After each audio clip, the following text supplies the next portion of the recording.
Hello दोस्तों, कैसे हो आप सभी का स्वागत है। दोस्तों, आज हम यहाँ से कांस्टेबल से रिलेटिव बातों को पढ़ने वाले हैं। जो आपको पिछली परीक्षाओं में जो साइंस के जो इंपॉर्टेंट क्वेश्चन आप लोगों को पूछे गए हैं, उन क्वेश्चनों को यहाँ से डिस्कस करेंगे। जैसा कि आपको 1 नंबर का जो क्वेश्चन दिखाई दे रहा है, और दोस्तों आपको बता दूं, रोजाना हम इसी प्रकार का कंटेंट यहाँ से पढ़ने वाले हैं, बशर्ते आप रोजाना मेरे साथ इस सीरीज में कंटिन्यू बने रहें। जैसा कि आपको स्क्रीन पे 1 नंबर का जो क्वेश्चन दिखाई दे रहा है, ये राजस्थान पुलिस 2018 के पेपर में पूछा गया है। जैसा कि क्वेश्चंस में हमें पूछा गया क्या है, ये देखते हैं हम लोग कि किसी भी तत्व की द्रव्यमान संख्या किससे संदर्भित की जाती है। देखो, कोई भी जो तत्व जो हमारे सामने होता है, इस तत्व की 3 प्रकार की चीजें आप लोगों को यहां से मेजर करनी होती हैं। जैसे कि कोई भी तत्व होता है, इस पे 3 चीजें आप लोगों को दिखाई देती हैं। यहां जैसे कि मैं हाइड्रोजन के बारे में लिखूं, हाइड्रोजन लिखा हुआ मिलेगा। नीचे जो होगा वो हाइड्रोजन का परमाणु क्रमांक होगा। ऊपर जो संख्या होगी, ये वाली जो संख्या होती है, ये हाइड्रोजन का परमाणु द्रव्यमान होगा। किसी भी सामान्य तत्व की यदि हम पूरी फोटो देखें तो कुछ इस प्रकार से हमें दिखाई देता है। नीचे जो संख्या लिखी रहती है वो किसको दिखाया जाता है, उसके द्वारा परमाणु क्रमांक को दिखाया जाता है। परमाणु क्रमांक का मतलब यह है कि जो तत्व जितने नंबर पे आवर्त सारणी में उपस्थित होता है, उस नंबर की बातें की जाती हैं, तो वो नंबर होता है परमाणु क्रमांक। और परमाणु क्रमांक होता है, इसको इंग्लिश के जेड लेटर से प्रदर्शित किया जाता है। और जितना Z होता है किसी भी सामान्य परमाणु में, उसमें प्रोटॉन की संख्या भी उतनी ही होती है और उसमें इलेक्ट्रॉन की संख्या भी उतनी ही होती है। यदि मैं आपको यहां से बता दूं कि हाइड्रोजन जो है, हाइड्रोजन का परमाणु क्रमांक 1 है, तो इसमें प्रोटॉन की संख्या भी 1 ही है और इसमें इलेक्ट्रॉन की संख्या भी 1 ही है। इसके अलावा ऊपर जो संख्या लिखी गई है, वो किसी भी एलिमेंट की द्रव्यमान संख्या लिखी जाती है। किस संख्या को लिखा जाता है? द्रव्यमान संख्या। और द्रव्यमान संख्या को इंग्लिश के ए लेटर से दिखाया जाता है। ये जो सिंबल होता है किसके लिए प्रयुक्त किया जाता है? उसकी द्रव्यमान संख्या के लिए प्रयोग में लाया जाता है। इसके अलावा जो द्रव्यमान जो संख्या होती है, वो द्रव्यमान संख्या यानी कि ए बराबर जो होता है, वो प्रोटॉन और न्यूट्रॉन के योग के बराबर होती है। अब जब आपको इतनी बातें आपको पता थी, तो क्वेश्चंस आपके लिए बहुत ही आसान बन चुका है। क्वेश्चंस में ऊपर पूछा गया द्रव्यमान संख्या किससे संदर्भित की जाती है। द्रव्यमान संख्या यानी कि ए जो होता है वो प्रोटॉन और न्यूट्रॉन के बराबर होता है। और प्रोटॉन और जो न्यूट्रॉन होती है, उसके नाभिक में जो उपस्थित होता है प्रोटॉन और न्यूट्रॉन, उसके बराबर होती है उसकी क्या? द्रव्यमान संख्या। अब आप लोग बता सकते हैं प्रोटॉन की संख्या के बराबर नहीं, न्यूट्रॉन की संख्या के बराबर यह भी नहीं होगा। हमारा सही विकल्प होता है यहां से सी, कि किसी भी परमाणु की जो द्रव्यमान संख्या होती है, यह द्रव्यमान संख्या बराबर होती है उसकी प्रोटॉन और न्यूट्रॉन की संख्या के योग के बराबर होता है। और प्रोटॉन और जो न्यूट्रॉन होता है, यह किसी भी तत्व के नाभिक में पाया जाता है। कहां होता है? नाभिक में। यदि बात करें इलेक्ट्रॉन की, जो इलेक्ट्रॉन होता है वो उसकी कक्षाओं में चक्कर लगाता है। तो क्वेश्चंस का सही विकल्प होता हमारा ए होता। चलिए दोस्त, अगले क्वेश्चन की तरफ बढ़ते हैं। जैसा कि एक और क्वेश्चन आपके सामने है, यह भी पुलिस के एग्जाम में ही, जो पिछला पेपर लगा था 2020 में, उसमें पूछा गया है और आसान सी बातें पूछी गई थी। शरीर में विटामिन डी के अभाव के कारण कौन सा रोग होता है? विभिन्न प्रकार के विटामिन होते हैं। इन विटामिनों में हमें 2 चीजें पढ़नी होती हैं, एक तो इनका रासायनिक नाम और एक इनकी कमी से रोग। और ये बहुत सारे क्वेश्चंस आप लोगों को यहां से बनते हैं और उन्हीं को एग्जाम में आपको डाला जाता है। ये आसान सा क्वेश्चन था। देखो कि विटामिन डी के, विटामिन जो डी होता है, इस विटामिन डी की कमी से जो रोग होता है, ये बड़ों में तो अलग होता है, मतलब जो वयस्क जो व्यक्ति होते हैं उनमें अलग होता है, और जो बच्चे जो होते हैं, इन बच्चों में विटामिन डी की कमी से अलग होता है।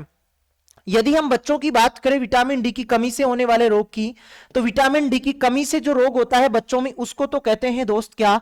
रिकेट्स कहा जाता है। क्या कहा जाता है? रिकेट्स कहा जाता है। और बड़ों में जो होता है उसको कहा जाता है ओस्टियोमलेशिया। क्या कहा जाता है? ओस्टियोमलेशिया कहा जाता है। ओस्टियोमलेशिया कहा जाता है।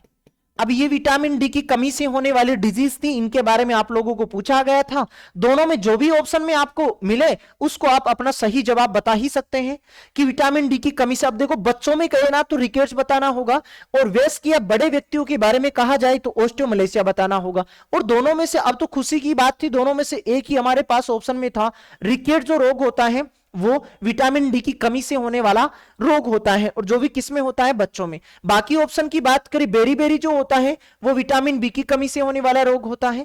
घेंगा जो रोग होता है, ये घेंगा आयोडीन की कमी से होने वाला रोग होता है।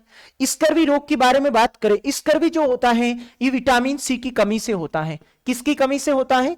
विटामिन सी की कमी से होता है। और घेंगा किसकी कमी से होता है? आयोडीन की कमी से होता है। इस प्रकार का जो क्वेश्चन था उसका सही जवाब आप लोग बता ही सकते थे। चलिए बढ़ते हैं अगले क्वेश्चन की तरफ। अगला क्वेश्चन था, निम्नलिखित में से किस गैस में सड़े अंडे जैसी गंध आती है? आपके पास जो 4 ऑप्शन अवेलेबल हैं इनमें से बताना था कि कौन सी गैस। H2S, इसको कहते हैं दोस्त हाइड्रोजन सल्फाइड। क्या कहते हैं? इसको तो कहा जाता है हाइड्रोजन सल्फाइड कहा जाता है। क्या कहा जाता है? हाइड्रोजन सल्फाइड कहा जाता है। SO2, इसे सल्फर डाइऑक्साइड कहते हैं। क्या कहते हैं? सल्फर डाइऑक्साइड कहा जाता है। सल्फर डाइऑक्साइड कहा जाता है। इसके अलावा CO2 सब लोग जानते होंगे, इसको कहा जाता है क्या? Carbon dioxide. कार्बन डाइऑक्साइड कहा जाता है। कार्बन डाइऑक्साइड कहा जाता है। इसके अलावा NO2 है, इसको नाइट्रोजन डाइऑक्साइड कहते हैं।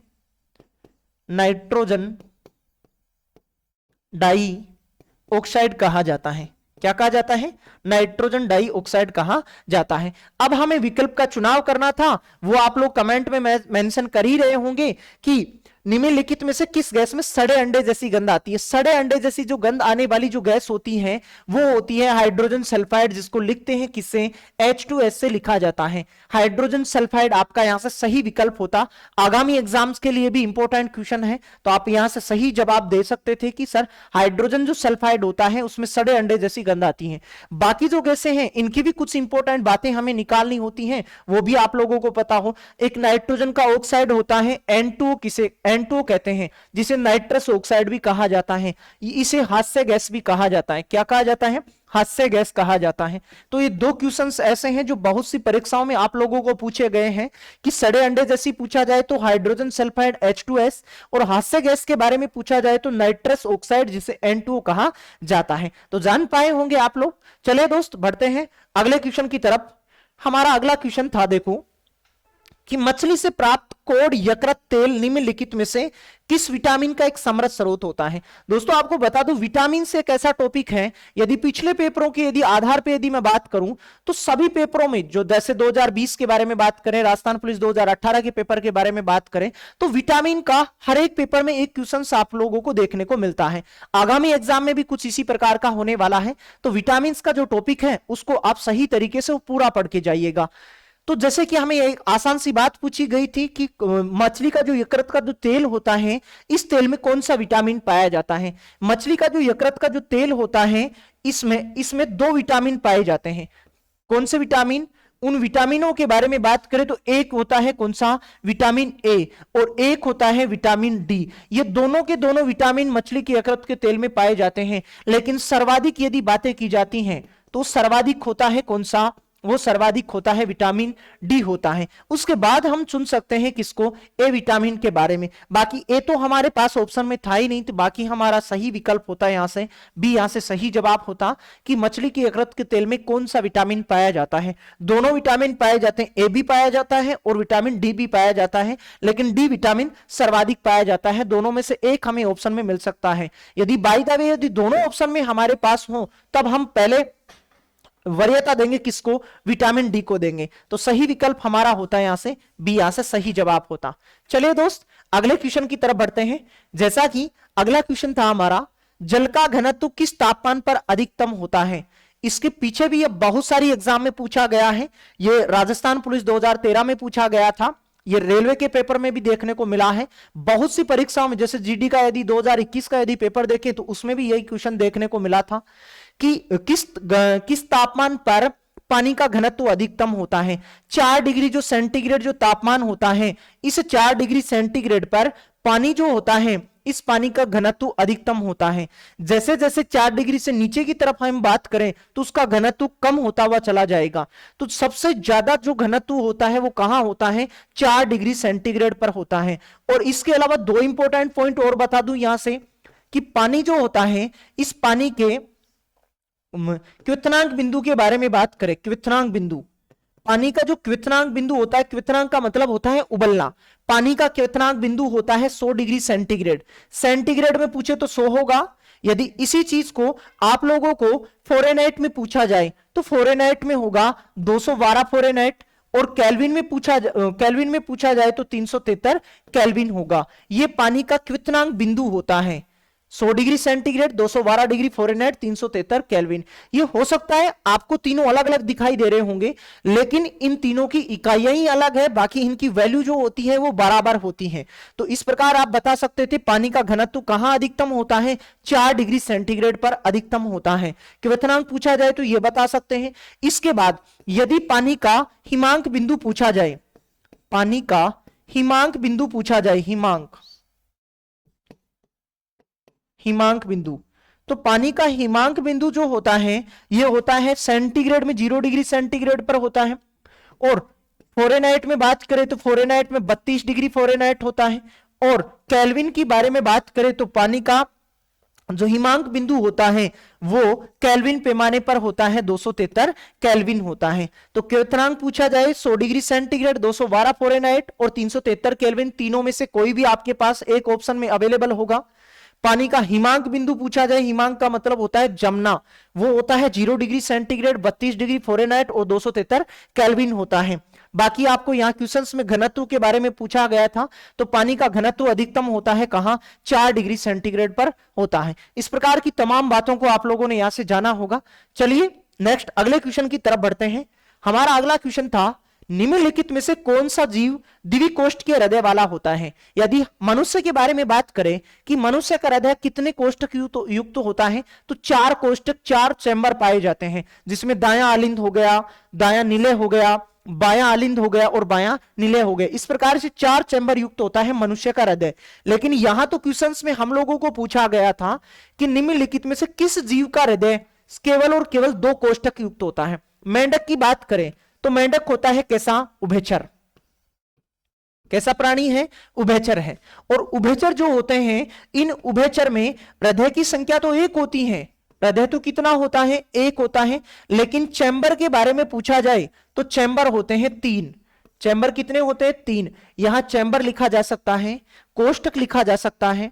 तो इस प्रकार की बातों को ध्यान में रखें आप। उभयचर जो होता है, उभयचर में 1 हृदय और चैम्बर कितने होते हैं, 3 होते हैं। मेंढक के बारे में पूछा तो मेंढक का जो हृदय होता है वो 3 कोष्ठकीय होता है। चलिए बी ऑप्शन पे चलते हैं। खरगोश जो होता है, इस खरगोश में चैम्बर जो होते हैं वो 4 चैम्बर युक्त होता है। इसका हृदय कितने चैम्बर युक्त होता है, 4 चैम्बर। और हृदय की संख्या यदि पूछी जाए तो हृदय की संख्या होती है कितनी, 1 होती है।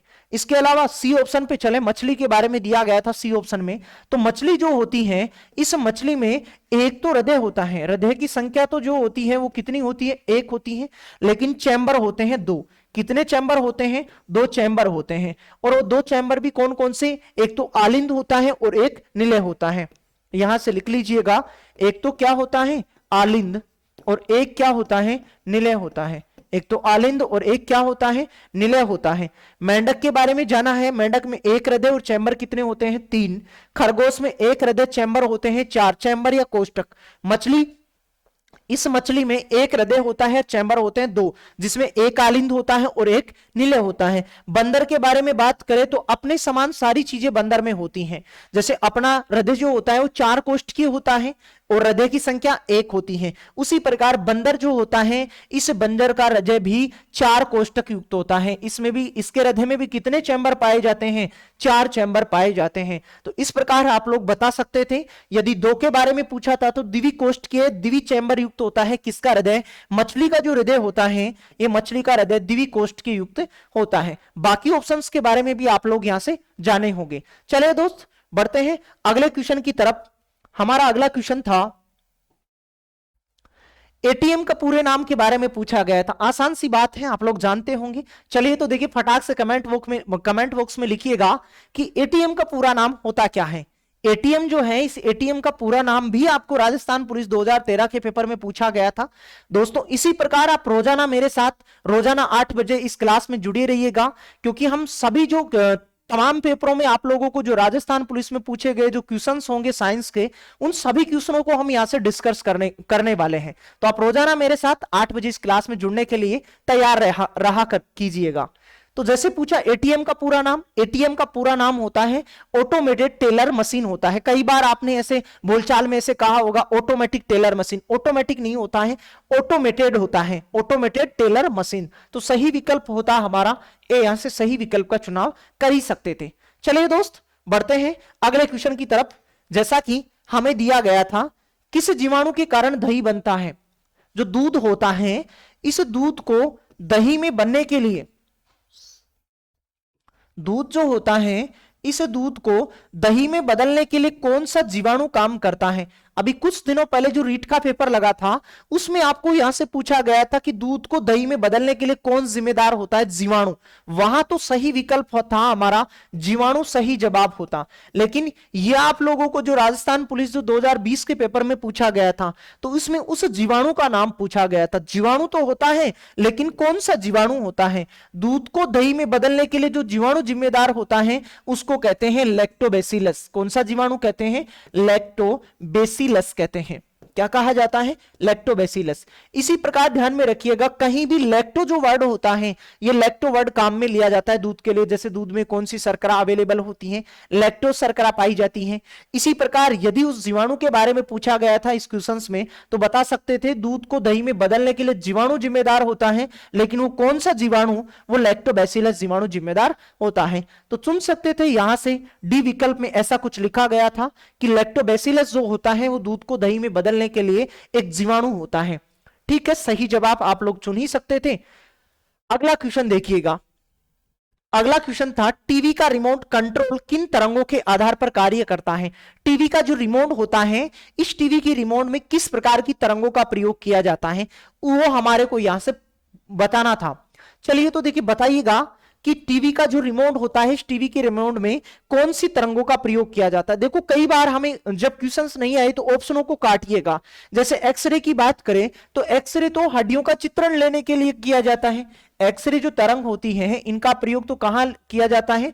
हमारी अस्थि जो होती है, हमारी हड्डी जो होती है, इस अस्थि का चित्रण जब लेते हैं तो चित्रण लेने के लिए जिसका प्रयोग करते हैं वो होती है कौन सी? एक्सरे। तो कई बार कुछ ऑप्शन जो होते हैं वो ऐसे ही कट जाते हैं जिनको हम जानते हैं। बाकी देखिएगा, अल्ट्रावायलेट जो तरंगे होती हैं, पराबैंगनी जो किरणें होती हैं, उनका प्रयोग तो चमगादड़ के द्वारा किया जाता है। बाकी इंफ्रारेड, इंफ्रारेड यहां सी विकल्प में जो था, इसी को कहा जाता है दोस्त अवरक्त तरंगे कहा जाता है। क्या कहा जाता है? अवरक्त तरंग।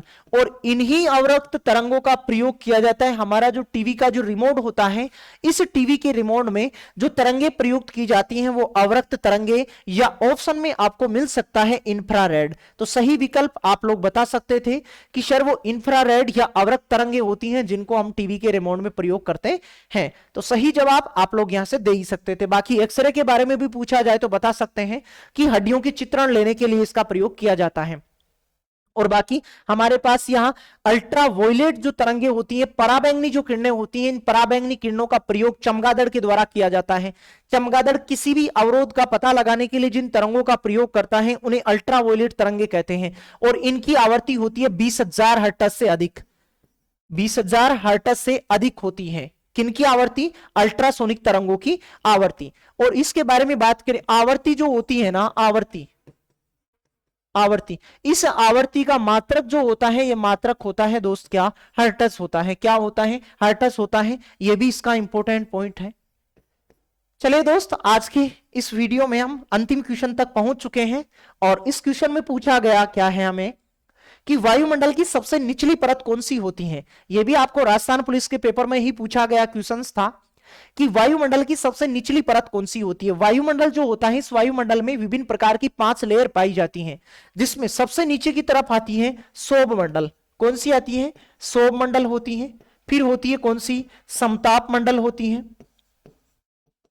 समताप मंडल। फिर नेक्स्ट नंबर आता है किसका? मध्य मंडल। सौभ मंडल, समताप मंडल, मध्य मंडल।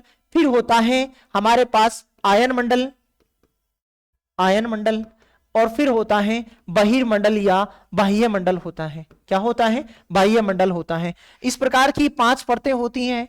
इनके बारे में कई बार एग्जाम में आप लोगों को यूं पूछा जाता है कि मध्य की परत कौन सी होती है। तो मध्य की परत कौन सी होती है? मध्य मंडल जो होता है, इस मध्य मंडल को मध्य वाली परत कहा जाता है। बाकी यहां तो हमें पूछा कि वायुमंडल की सबसे निचली परत कौन सी होती है। वायुमंडल की सबसे निचली परत होती है कौन सी? सौरमंडल होती है। तो हमारा सही विकल्प यहां से सी हमारा यहां से सही विकल्प होता। दोस्तों एक और आप लोगों को यहां से क्वेश्चन उठाया जाता है परीक्षा में कि ओजोन जो परत होती है, ये ओजोन परत वायुमंडल की किस लेयर में प्रेजेंट रहती है। तो समताप जो मंडल होता है, इस समताप मंडल में ओजोन परत पाई जाती है। कौन सी परत पाई जाती है? ओजोन परत पाई जाती है। और ओजोन परत पाई जाने के कारण इसी समताप मंडल को ओजोन मंडल भी कहा जाता है। तो यह भी इसका इंपॉर्टेंट पॉइंट है। इस प्रकार दोस्तों आज के इस लेक्चर में जाना होगा और इसी प्रकार आप दोस्तों रोजाना 8 बजे इस क्लास में जुड़े रहिएगा, जिससे हम उन तमाम क्वेश्चनों के बारे में बात करेंगे जो पिछली परीक्षाओं में आप लोगों को राजस्थान पुलिस में पूछे गए हैं। चलिए दोस्तों आज के लिए इतना ही रहने वाला है, बाकी हम बात करते हैं इसकी अगली क्लास में। तब तक के लिए आप सभी का तहे दिल से धन्यवाद।